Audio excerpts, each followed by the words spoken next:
Hello दोस्तों, स्वागत है आपका हमारे चैनल अध्यात्म विद्या धी पर एक और नई कहानी के साथ। कहानी अच्छी लगे तो लाइक और सब्सक्राइब जरूर करिएगा। शुरू करते हैं ये कहानी। कहानी का शीर्षक है संत का अपमान मन में भी न करे। महाभारत का युद्ध समाप्त हो गया। युधिष्ठिर की विजय हुई तो उन्होंने अश्वमेघ यज्ञ रचाया। कृष्ण भगवान ने कहा कि यज्ञ तभी संपूर्ण होगा जब आकाश में घंटा बजेगा। विधिवत तैयारियां की गईं। सभी लोगों ने भोजन किया, साधु महात्माओं ने भी भोजन किया, किंतु घंटा नहीं बजा। पांडवों ने कृष्ण भगवान से भी प्रार्थना किया तो उन्होंने भी भोजन किया, फिर भी आकाश में घंटा नहीं बजा। सब लोग चिंतित हुए कि अब क्या किया जाए। कृष्ण ने युधिष्ठिर से कहा कि सुपच नीची जाति के महात्मा हैं, उन्हें आमंत्रित नहीं किया गया, उन्हें भोजन कराओ तब घंटा बजेगा। युधिष्ठिर राजा थे और विचार होने लगा कि भंगी को बुलाने कौन जाएगा। अंततः भीम गए और अहंकार भरे शब्दों में कहा कि महाराज, युधिष्ठिर ने भोजन के लिए बुलाया है। सुपच बैठे थे। उन्होंने कहा कि थोड़ी देर बैठ जाइए, जरा सुमिरन कर लूं, और साथ में प्रार्थना किया कि मेरी सुमरनी माला खुटी पर टंगी है, उसे मुझे दे दें।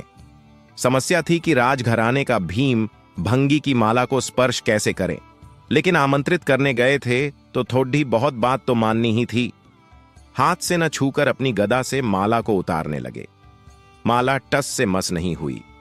उन्होंने जोर लगाया, फिर भी बेअसर। सुपच महाराज दूसरी तरफ मुंह किए बैठे थे। भीम ने गुस्से में गदा का प्रहार किया, किंतु माला का कुछ न बिगड़ा, न उसका एक दाना इधर उधर हुआ। भीम को पसीना पसीना आ गया, किंतु माला को नहीं उतार सके। अहंकार चूर हुआ। सुपच ने मुंह को घुमाया तो देखा कि भीम दीन भाव में उन्हें देख रहे हैं। बोले कि जब तुम मेरी सुमिरनी को नहीं उतार सके तो मुझे कैसे दरबार में ले जाते।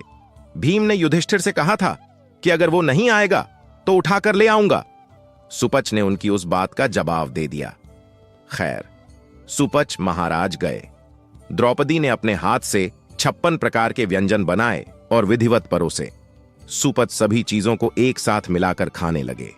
द्रौपदी ने देखा तो दुखी हुई और मन में सोचने लगी कि आखिर नीची जाति का ही तो है, क्या जाने भोजन का स्वाद। सुपच महाराज भोजन करके चले गए, फिर भी घंटा नहीं बजा। पूछा गया कि हे प्रभु, अब किस बात की भूल चूक हो गई।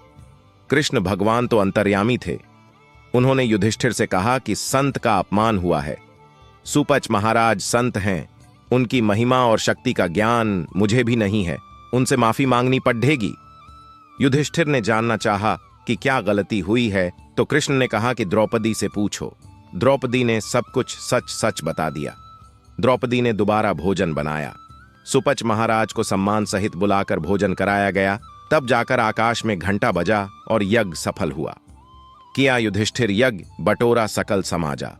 मर्दा सबका मान, सुपच बिनु घंटा न बाजा। अतः ध्यान रखें, कभी किसी भी संत का अपमान मन में भी मत कीजिए।